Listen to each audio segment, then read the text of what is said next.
नमस्कार, नक्षत्र दुनिया चैनल में आप सभी का हार्दिक स्वागत है। आज के वीडियो में हम अस्त ग्रहों से संबंधित कुछ ज्योतिषी सूत्रों पर विचार करेंगे और इसके साथ साथ ये भी जानेंगे कि कुंडली में यदि कोई ग्रह अस्त का हो रहा है तो वो किस प्रकार का प्रभाव देगा। इसके अलावा अस्त के ग्रह होते क्या हैं, यानी कितने अंशों पर कोई ग्रह अस्त होता है।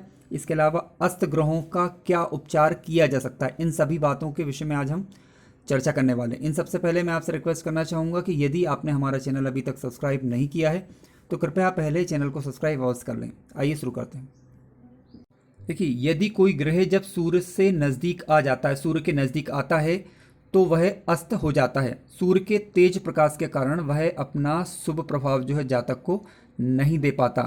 शुभ या अशुभ ये इस बात पर निर्भर करेगा कि कुंडली में वो ग्रह योग कारक है अथवा अकारक ग्रह है। ठीक, तो सबसे पहले हम समझेंगे कि कौन सा ग्रह कितनी डिग्री पर अस्त होता है। इसके पश्चात उसके प्रभाव के बारे में चर्चा करेंगे और सूत्रों पर चर्चा करेंगे, साथ साथ उसके उपचार पर भी चर्चा करेंगे। चीज़ों को मैंने स्टेप बाय स्टेप लिया है। आई होप आप सभी लोग जो है स्टेप बाय स्टेप कार्यक्रम को देखेंगे ताकि सही इन्फॉर्मेशन और सटीक जानकारी आपको प्राप्त हो पाए। पहले जानते हैं कि कौन सा ग्रह कितनी डिग्री पर अस्त का होता है।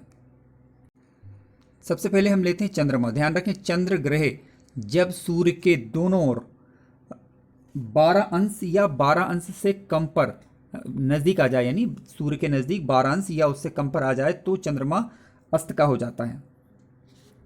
इसके अलावा अब दूसरे ग्रह की हम बात करते हैं। यहाँ पर दूसरा ग्रह हमारा है मंगल ग्रह। ठीक है, मंगल ग्रह अगर सूर्य से 17 अंश तक, यानी सूर्य के दोनों ओर 17 अंश या 17 अंश से कम पर जब मंगल आ जाता है तो अंशात्मक रूप से, तो ऐसी स्थिति में मंगल ग्रह अस्त का माना जाता है। अब बात करते हैं बुध ग्रह के बारे में। तो ध्यान रखें, बुध ग्रह 13 डिग्री, बुध ग्रह जो होता है वो सूर्य के नज़दीक जब 13 डिग्री या 13 डिग्री से कम का हो जाता है, तो यानी दूर कह सकते हैं कि जो डिस्टेंस है 13 डिग्री से कम की हो जाती है, तो ऐसी स्थिति में बुध ग्रह जो अस्त का माना जाता है। हालांकि इनका प्रभाव क्या रहेगा इसकी चर्चा हम आगे करने वाले हैं। अब बात करते हैं गुरु ग्रह के बारे में। तो ध्यान रखें, गुरु ग्रह 11 अंश पर, जब 11 अंश या 11 अंश से निकट जब सूर्य के नज़दीक आता है तो वो अपना प्रभाव खोने लग जाता है, यानी अस्त का माना जाता है। ठीक है, अब बात करते हैं हम शुक्र ग्रह की। तो शुक्र ग्रह जो है वो सूर्य के नज़दीक जब आता है तो 9 डिग्री या 9 डिग्री से कम पर अस्त का माना जाता है। अब बात करते हैं हम शनि ग्रह के बारे में। तो ध्यान रखें, शनि ग्रह जो है 15 डिग्री, सूर्य के नज़दीक जब वो 15 डिग्री या 15 डिग्री से कम का हो जाता है तो वो अस्त का माना जाता है। अब बात करते हैं सबसे पहले इनके प्रभाव या सूत्र मान सकते हैं आप इन्हें।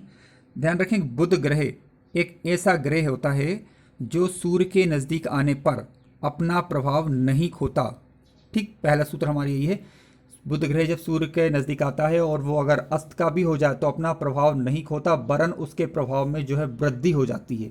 ये ध्यान रखना है आपको बुध ग्रह के बारे में केवल, कि यदि बुध ग्रह सूर्य के नज़दीक आता है तो वो सूर्य के नज़दीक आने पर अपना शुभ प्रभाव नहीं खोता, बल्कि उसके शुभ प्रभाव में वृद्धि हो जाती है। ये पहला सूत्र है आज का। अब बात करते हैं अगले सूत्र की।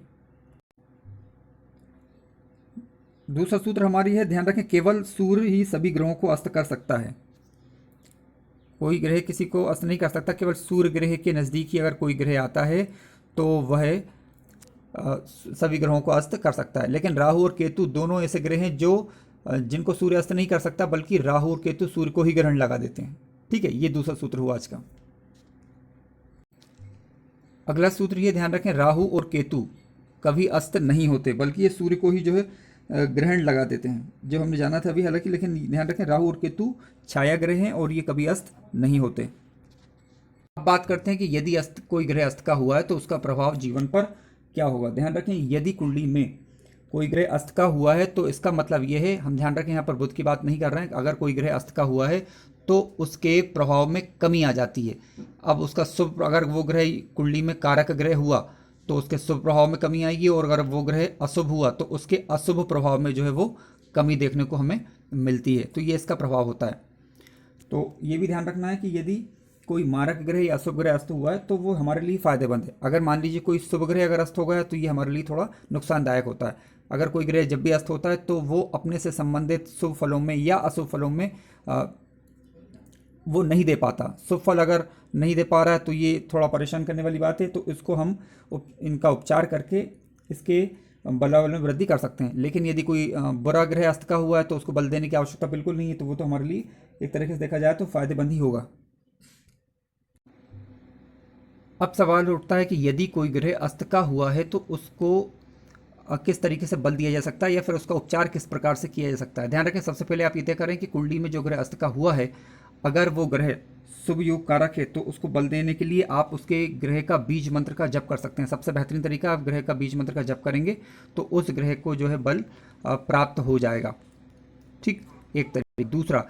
दूसरा तरीका ये है, आप शुभ ग्रह अगर अस्त हुआ है तो उसका बीज, इसके अलावा शुभ ग्रह अस्त हुआ है तो बीज मंत्र के अलावा आप उनका जो आराध्य देव है आप उनकी भी उपासना कर सकते हैं, जिससे भी उसमें बल प्राप्त हो जाएगा। इसके अलावा सूर्य को बल देने से भी सभी प्रकार के जो ग्रह होते हैं वो स्वतः बली हो जाते हैं। यानी सूर्य को आप बल देंगे तो समस्त ग्रह जो है आपके स्वतः बली होने लग जाएंगे और अपने सुपरिणाम जो है आपको देने लगेंगे। अब यहाँ पर कुछ विचारणीय तथ्य हैं। तो क्या अस्त ग्रह अस्त का होने के बाद क्या हमें पूरी तरीके से अपना प्रभाव देना बंद कर देगा? जी नहीं। अगर कोई ग्रह अस्त का हुआ है तो वो पूरी तरीके से अपना प्रभाव देना हमें बंद नहीं करता, वरन होता यह है कि जो ग्रह जितनी ज़्यादा नज़दीक सूर्य के निकट जाने लगता है उतनी ज़्यादा क्या कि सूर्य में तेज प्रकाश होता है और जो ग्रह जो अस्त हुआ है उसका जो प्रकाश है वो पृथ्वी पर ज़्यादा नहीं पहुंच पाता, जिसकी वजह से उसके प्रभाव में कमी आने लगती। तो मित्रों, आपने आज जाना कि किस तरीके से अस्त के ग्रह हमें फल प्रदान करते हैं। अगर आपको कार्यक्रम अच्छा लगा है तो कृपया चैनल को सब्सक्राइब अवश्य करें, लाइक करें, शेयर करें। धन्यवाद।